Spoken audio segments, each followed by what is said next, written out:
The research ship HFY Explorer cut through the dark waters of the Pacific Ocean. The night was calm, but Dr. Namjae Kim couldn't sleep. Something about today's readings bothered him. He stood in the ship's main lab, staring at the sonar screens while most of the crew slept. "Dr. Kim, you're still here." Hae-Eun Lee walked in, holding 2 cups of coffee.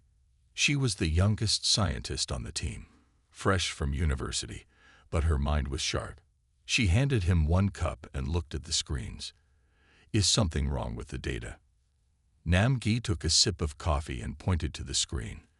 "Look at these readings from the trench. They don't make sense." The HFY Explorer had been mapping the Korean Trench for 3 weeks. It was supposed to be a simple mission: create better maps of the deep sea floor and collect water samples.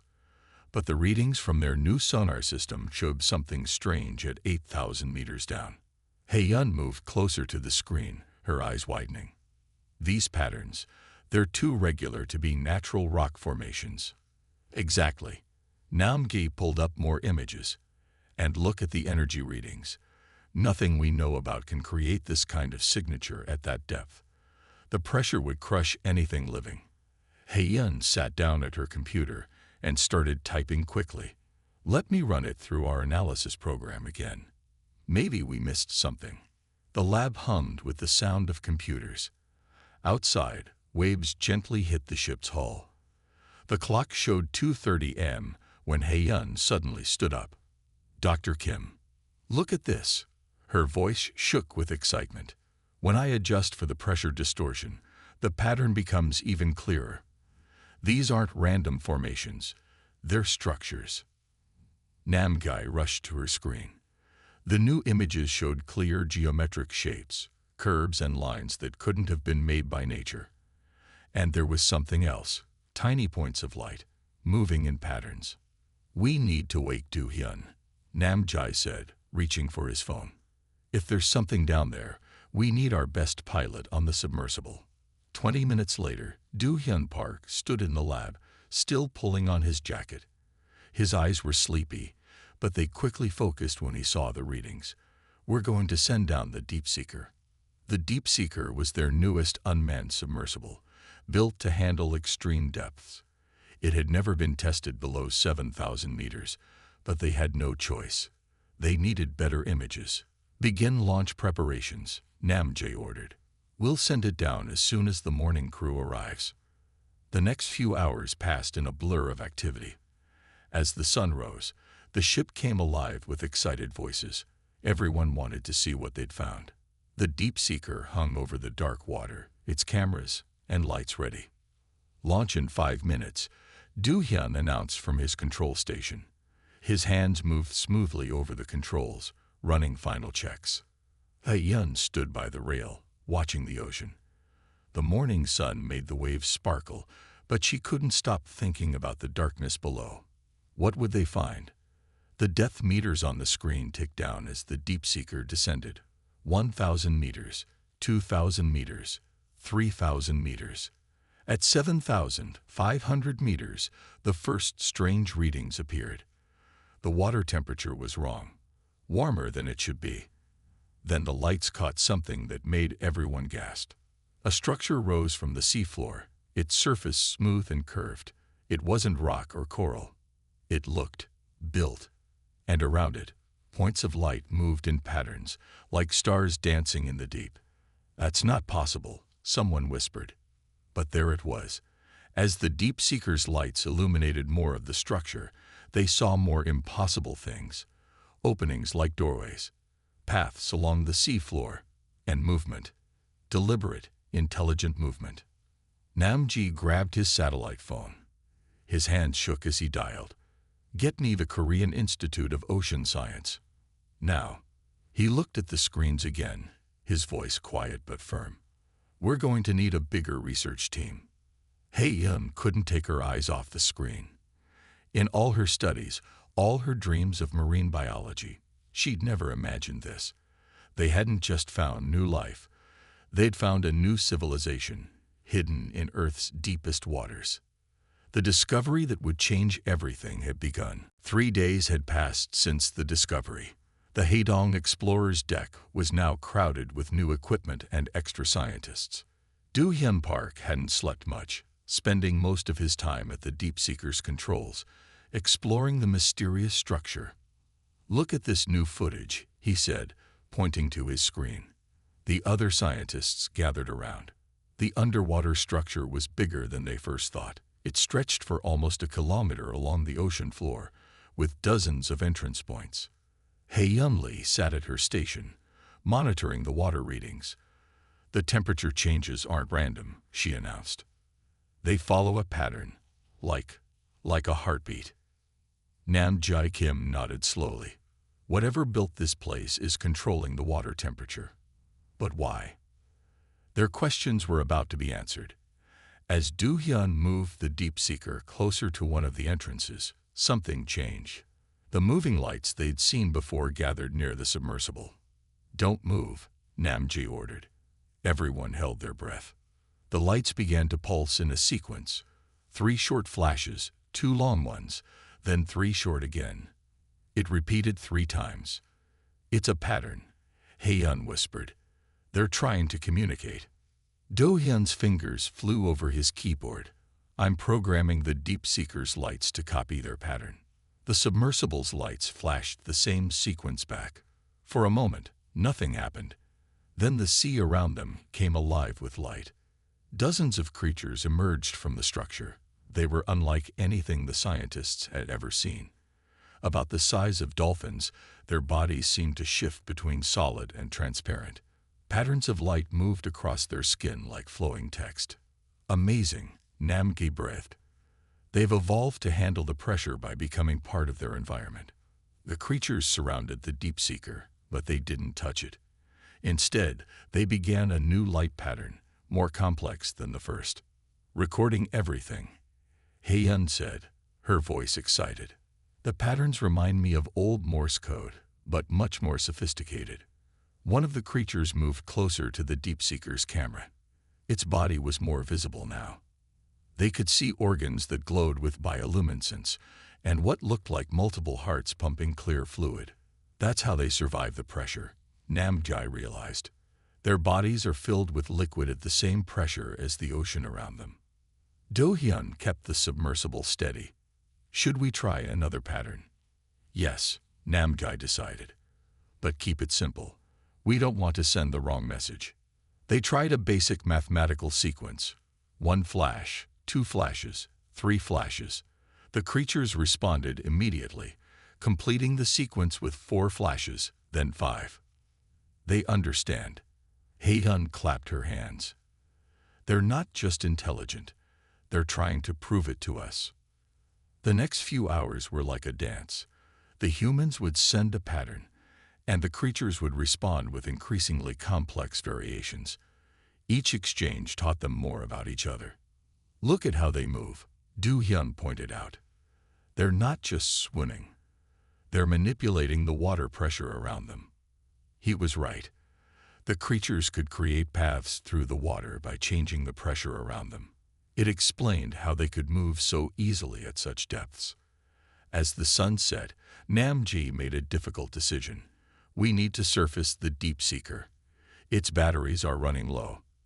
As if understanding, the creatures began to retreat. But before they disappeared, one of them pressed close to the camera one last time. It changed its body to become completely transparent, revealing complex organs and a brain structure unlike anything on Earth. "It's showing us its body structure," Hyun said softly. "It wants us to understand them." The creature backed away, flashing one final pattern before disappearing into the structure. When they analyzed it later, they realized it was different from all the others. It wasn't a math problem or a copy of their signals.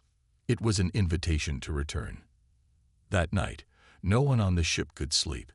They had made first contact with an intelligent species that had evolved on Earth alongside humans, hidden in the deep sea. And tomorrow, they would try to talk with them again. Hyun stood on the deck, looking at the dark water. Somewhere down there, their new neighbors were waiting. "We're not alone," she whispered to herself. We were never alone. Ji Woo Kang hadn't left the ship's communications lab for 2 days. Empty coffee cups covered her desk, and her eyes were red from staring at screens, but she couldn't stop. The patterns of light from the deep-sea creatures held a message, and she was determined to understand it. "You should rest," Heyun said, bringing her another cup of coffee. "The patterns will still be here tomorrow." Jiwoo shook her head. "Look at this." She pointed to her screen. "These light patterns aren't random. They repeat in specific ways, like words in a sentence." The Deep Seeker had recorded hours of interactions with the creatures. Each flash of light, each pressure wave they created, was now data on Jiwoo's computer. "Here," Jiwoo said, playing one sequence. "When we showed them simple math, they didn't just answer. They changed their response each time, like they were trying different ways to talk to us." Heyun pulled up a chair. "Can you show me?" Jiwoo played more recordings. The creatures' lights pulsed in beautiful patterns. Some were bright and quick, others slow and dim. As they watched, Heyun noticed something. "The pressure waves," she exclaimed. "They change with the lights." "Play it again." Jiwoo replayed the sequence. This time, they watched the pressure readings that the Deep Seeker had recorded. Every light pattern came with specific changes in water pressure. "It's not just light communication," Jiwoo said, her voice getting excited. "They're using both. The lights are like words, and the pressure waves are like tone of voice." She typed quickly, entering new data into her translation program. "If we combine both signals." The computer screen filled with new patterns. Suddenly, things started making sense. "Get Dr. Kim," Jiwoo said. "I think I've found something big." 20 minutes later, Namjae stood in the lab with Do Hyun and several other scientists. Jiwoo explained her discovery. "They don't just think in one way like we do," she said. "They communicate in layers.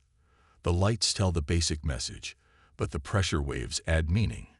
It's beautiful, really." "Can we talk back to them?" Namjae asked. Jiwoo nodded. "I think so. The Deep Seeker can make both light patterns and pressure waves. We just need to combine them right." Do Hyun sat at his control station. "Tell me what to do." They worked through the night, programming new signals into the Deep Seeker. When morning came, they were ready to try. The submersible descended into the dark water. The creatures were waiting for them, their bodies glowing softly. "Sending first message," Do Hyun announced. The Deep Seeker flashed a complex pattern of lights while releasing carefully controlled pressure waves. Everyone held their breath. The creature stopped moving for a moment. Then one swam forward. Its body lit up with a response that Jiwoo's program translated. "You speak. We hear. Good." It worked. Heyun hugged Jiwoo. "We're actually talking to them." Over the next few hours, they learned more about their new friends. The creatures called themselves the Shimjung, which roughly meant deep heart in their language. They had lived in the oceans for millions of years, building their cities in the trenches where humans couldn't reach. "Why show yourselves now?" they asked through the Deep Seeker. The Shimjung's answer was both simple and worrying. "Your machines reach deeper. Your digging hurts our outer homes. We must talk, must understand each other." Namjae looked grave.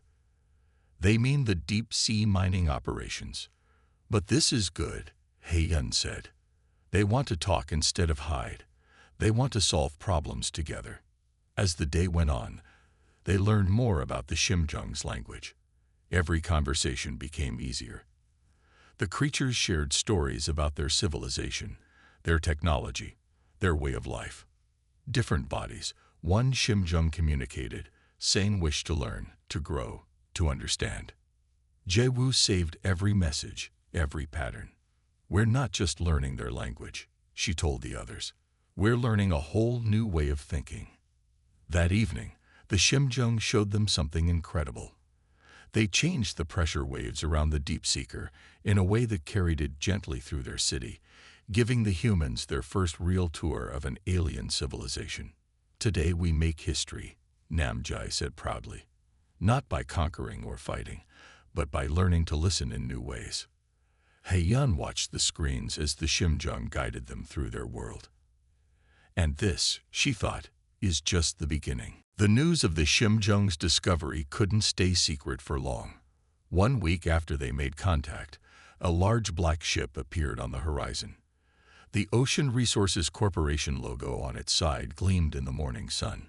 "They're here," Namjai said grimly, watching through binoculars. Taiwan Choi never wastes time. Haeyun stood beside him on the deck. "How did they find out?" "Someone always talks," Namji sighed. "And Taiwan has ears everywhere." The corporate ship anchored close to the Haedong Explorer. Soon, a small boat brought visitors. Taiwan Choi stepped onto their deck, wearing an expensive suit despite the sea spray. 2 lawyers and a mining engineer followed him. "Dr. Kim," Taiwan smiled, but his eyes were cold. "Congratulations on your amazing discovery. My company is very interested in your findings." Namjai led them to the ship's conference room. Haeyun and Jiwoo joined them, along with Do-hyun, who brought the Deep Seekers footage. "As you can see," Taiwan said, spreading maps on the table, "Ocean Resources has legal mining rights in this area, rights that cost us billions of won." "The situation has changed," Namjai replied calmly. "There's an intelligent species living here." Taiwan's smile didn't waver. "A species that has no legal standing, no recognition, no rights to the mineral deposits we've already claimed." Haeyun couldn't stay quiet. "They've been here millions of years before us.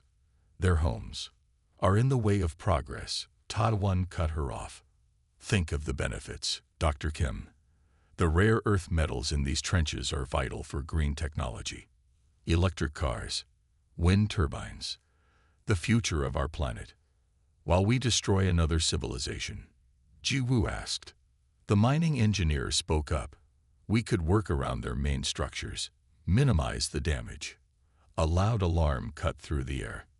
Do-hyun's tablet was flashing red. "The Shimjung are sending an emergency signal," he said, reading the translated message. "Their outer settlement, it's collapsing." They rushed to the monitoring room. The Deep Seeker's camera showed a terrible scene. One of Ocean Resources' automated mining robots, already placed in the trench weeks ago, had started drilling. The vibrations were destroying the Shimjung settlement. "Stop it," Namjai demanded, turning to Taiwan. "Stop the robot now." "I don't have direct control," Taiwan said, but he didn't look sorry. "It's an automated system." Haeyun was already at her station. "The Shimjung are evacuating the settlement. There are hundreds of them, moving toward the main structure." "Look," Jiwoo pointed at the screen. The Shimjung weren't just evacuating. They were gathering. Suddenly, the water around the mining robot began to change. The Shimjung were using their pressure control abilities together. The robot's metal shell started to creak. "Impossible," the mining engineer whispered. "The pressure at that depth." But the Shimjung could control pressure in ways humans didn't understand. With a final surge of force, they crushed the robot like it was made of paper. Taiwan's face turned red with anger. "That was expensive equipment. This is an act of aggression." "No," Namjai said firmly. "This is self-defense. And now we have proof that your operations are damaging their civilization." He turned to Haeyun. "Send all this footage to the Korean Maritime Institute. Then send it to every news station in Korea." "You can't," Taiwan started. "We can, and we will." Namgi's voice was steel. "The world needs to know about the Shimjung, and they need to know what your company is doing to them." New messages were coming in from the Shimjung. Jiwoo translated quickly. "They say they don't want war," she read, "but they will protect their homes. They've survived here for millions of years. They won't be driven out by our machines." Taiwan straightened his tie. "This isn't over, Dr. Kim. My lawyers will." "Your lawyers can't fight public opinion," He-yun said, showing him her phone. Their footage was already going viral online. The world will side with the Shimjung. After Tadawon and his team left, Nam-jae gathered his crew. The real work starts now, he told them. We need to prove the Shimjung's intelligence to the world. Show everyone they're not just random sea creatures, but a civilization worth protecting. We will, He-yun promised, watching the Shimjung on the screens. They had returned to helping their displaced people, their lights pulsing with patterns that Ji-woo's program translated as songs of comfort and hope. The battle for the deep sea had begun. But this time, humanity had a chance to do things right. Nam-jae sat in his small office on the Haedong Explorer, staring at his computer screen. He had been awake for 20 hours, but he couldn't rest. Not now. The video of the Shimjung protecting their home had spread across the internet. The world was watching. Someone knocked on his door. It was He-yun, carrying a tablet and looking excited. Dr. Kim, you need to see this, she said, placing the tablet in front of him. We've been studying the Shimjung's body structure. It's amazing. The tablet showed detailed scans of a Shimjung's cellular structure. Their bodies could change from solid to almost liquid, letting them survive the crushing deep-sea pressure. Their cells, He-yun explained, they can repair themselves instantly. And look at this. She pointed to strange structures inside the cells. They can control pressure at the cellular level. Nothing on Earth can do that. Nam-jae leaned forward. Could this help humans? That's just it, He-yun smiled. A medical team from Seoul National University thinks it could. Imagine treatments for pressure-related diseases, better ways to heal injuries, maybe even new ways to help people survive extreme conditions. Their conversation was interrupted by Ji-woo rushing in. The Shimjung want to talk, she said. They're asking for you both. In the communications room, Do-hyun had the Deep Seeker already in position near the Shimjung city. Their lights pulsed with urgent patterns. Ji-woo translated the message. They say they've been watching us, learning about us through the internet cables on the ocean floor. They understand we're trying to help them. The Shimjung's next message surprised everyone. They wanted to share their medical knowledge with humans. But they had a condition. Humans must help protect their home. They're offering a trade, Nam-jae realized.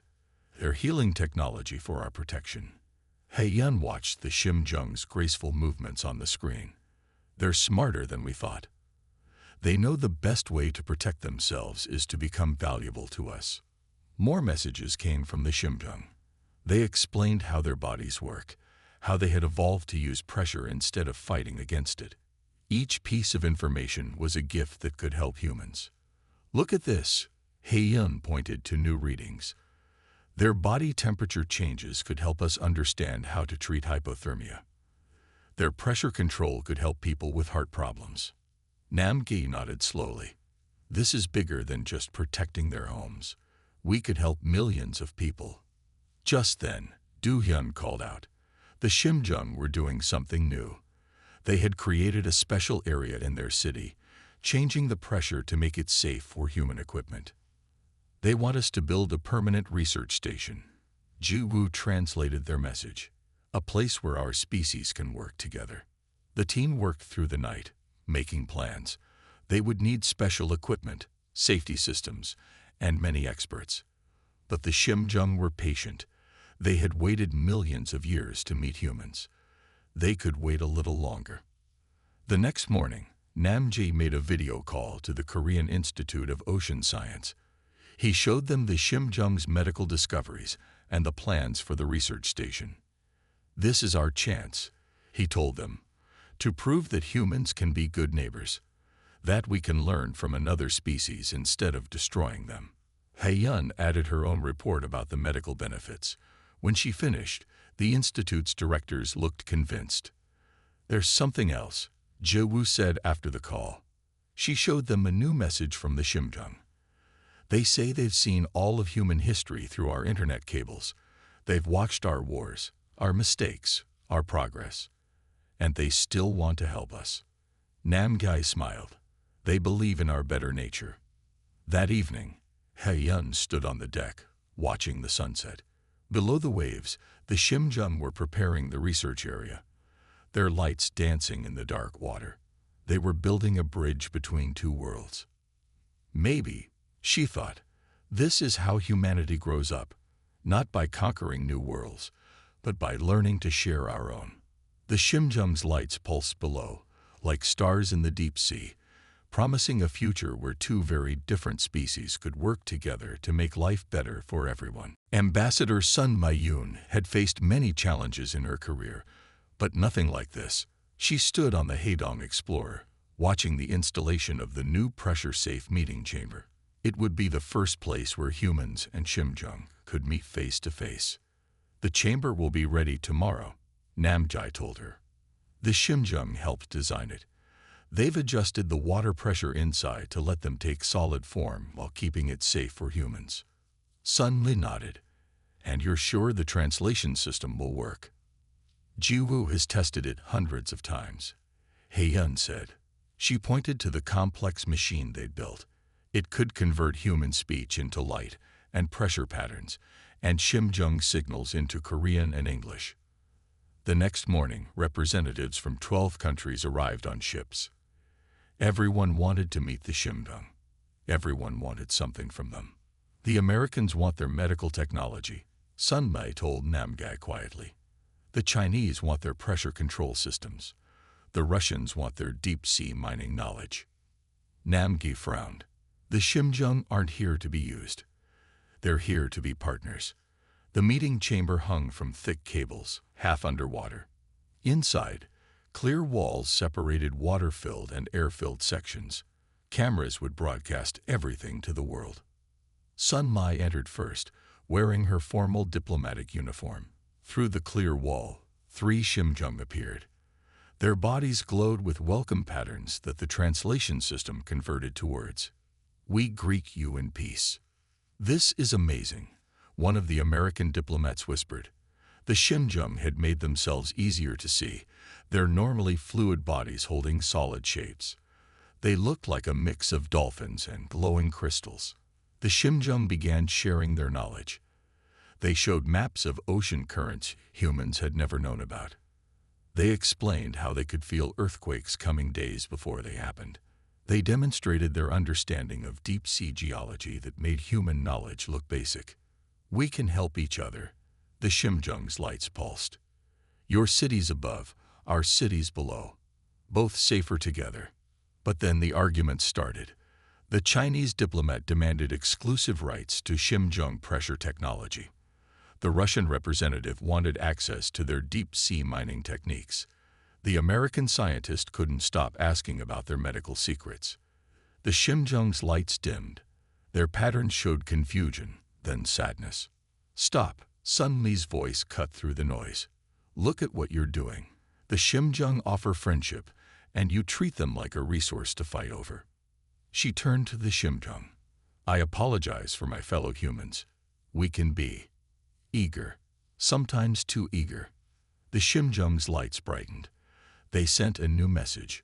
We understand wanting knowledge. But knowledge should flow like ocean currents, not be trapped in bottles. Sun Mi smiled. They're right. The Shimjung's gifts should benefit everyone, not just one country. She proposed a new plan. They would create an international deep-sea research center. All discoveries would be shared. All benefits would help everyone. The Shimjung would be equal partners, not subjects to study. Your wisdom brings light to dark waters. The Shimjung responded. Their bodies pulsed with approval. One by one, the other diplomats agreed. Even those who had argued loudest saw that cooperation was better than conflict. As the meeting ended, the Shimjung shared one more thing. They changed the water pressure in their part of the chamber, showing how they could create safe spaces for humans deep underwater. Together, their lights pulsed. We can explore the deep places. Your science, our knowledge. Your curiosity, our experience. Later, Sun Mi stood with Namgyai and He-yun on the deck. Below them, the Shimjung's lights danced in celebration. It worked, He-yun said happily. They're going to help us, and we're going to help them. Sun Mai watched the lights. This is just the beginning.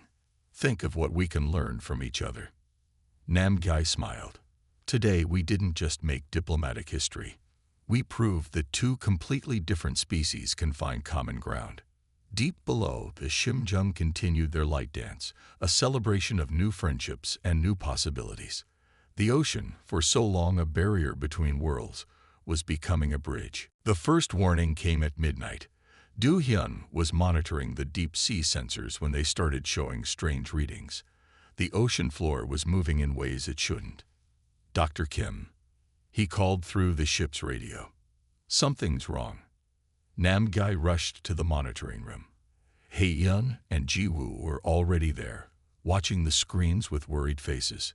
The Shimjung are sending urgent messages, Ji-woo said, working at her translation computer.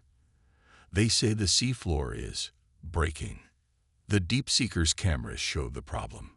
Huge cracks were appearing in the ocean floor near the Shimjung city. Hot water burst from the cracks, and the ground shifted dangerously. It's a submarine earthquake, Namgyal realized. A big one. The Shimjung's chief engineer, Mulgan, sent detailed messages through their communication system. The earthquake was pulling apart an underwater fault line. If it continued, it would create massive tsunamis that could destroy both human coastal cities and Shimjung settlements. How long do we have? Hae-yeon asked. Hours, maybe less, Du Hyun answered, checking the sensor data. The pressure is building up fast. Mulgan appeared on their screens, its body glowing with urgent patterns. The Shimjung had technology that could control water pressure, but this earthquake was too big for them to stop alone. They needed human help. We need to work together, Namgyal said firmly. He turned to Du Hyun. Can we connect our ship's pressure systems to their technology? Do Hyun thought for a moment. Yes, but we've never tried anything like this. It could be dangerous. More dangerous than tsunamis hitting every coast in East Asia? Hae-yeon asked. They had no choice. The team worked quickly, connecting their systems to the Shimjung's pressure control network. Other research ships in the area joined them, forming a circle above the danger zone. Mulgan led a team of Shimjung engineers. They positioned themselves around the cracking seafloor, their bodies glowing with effort as they tried to control the growing pressure. Ready to connect, Du Hyun announced. His hands moved quickly over the controls. Shimjung systems linked to ours in 3, 2, 1. The ship's engines roared as they pushed against the water. The Shimjung's bodies pulsed with bright light as they used their pressure control abilities. Together, they created a massive pressure field around the breaking fault line. It's working, Hae-yeon shouted, watching the readings. The pressure is stabilizing. But then something went wrong. One of the cracks suddenly widened. Hot water exploded upward, knocking two Shimjung away from their positions. The field is breaking down, Du Hyun warned. We're losing control. Namgyal grabbed the communication controls. Mulgan, we need more power. The Shimjung engineer's response was immediate. It called more of its people from the city. Hundreds of Shimjung rushed to help, forming circles around the damage. Their combined light was so bright, it turned the deep water into day. All ships, increase power. Namgyal ordered through the radio. Everything you've got. The ship's engines screamed with effort. The Shimjung glowed brighter than ever. Human and Shimjung technology worked together, fighting against nature itself. Slowly, the crack began to close. The hot water stopped shooting upward. The pressure returned to normal. It's stabilizing, Du Hyun reported, his voice tired but happy. The fault line is settling. The Shimjung's lights pulsed with joy and relief. They had done it. Together, they had prevented a disaster that could have killed millions. Later, as the sun rose, Namgyal stood with his team on the deck.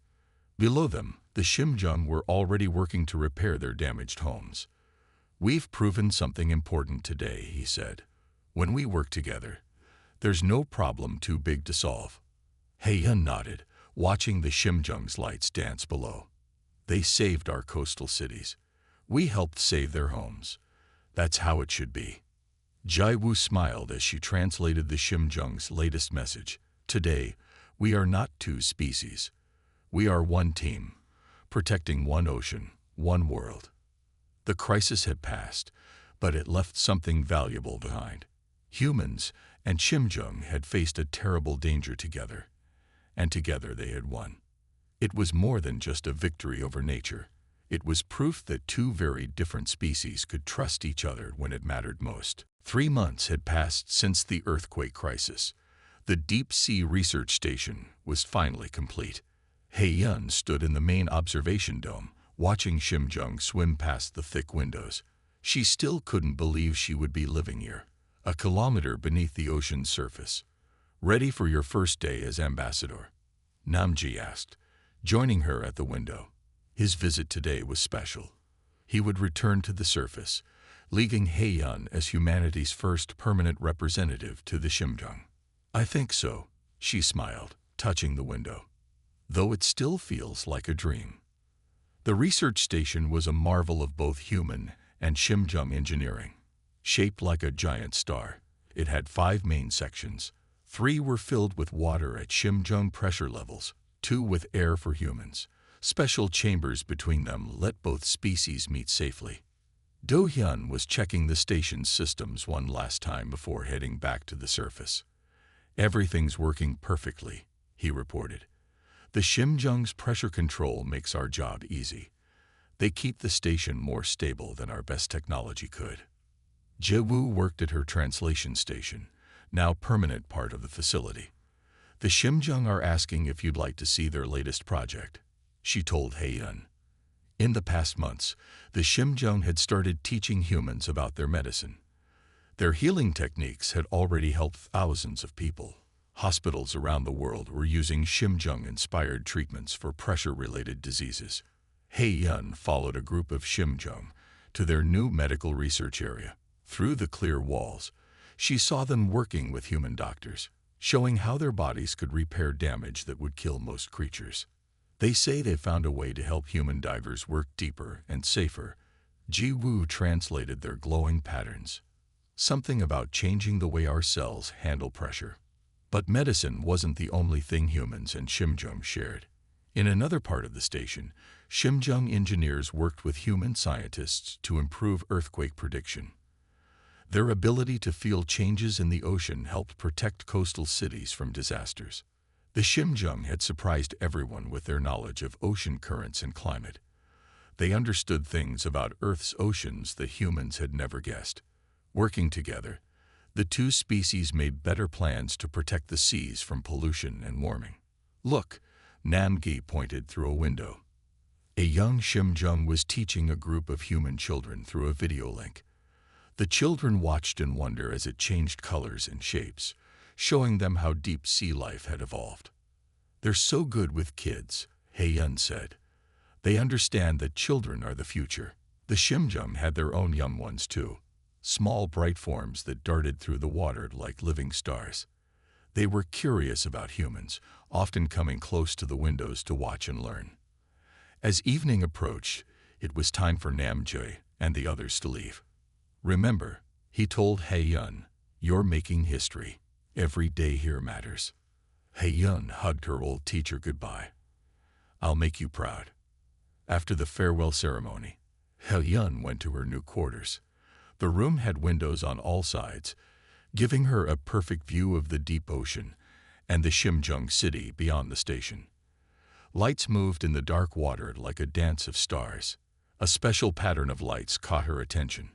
It was Mulgan, the Shimjung engineer who had helped save both their worlds during the earthquake. It had become one of her closest friends. "Welcome home." Its lights pulsed in patterns he could now understand without the translator. The Shimjung had been teaching her their language, just as she taught them more about human ways.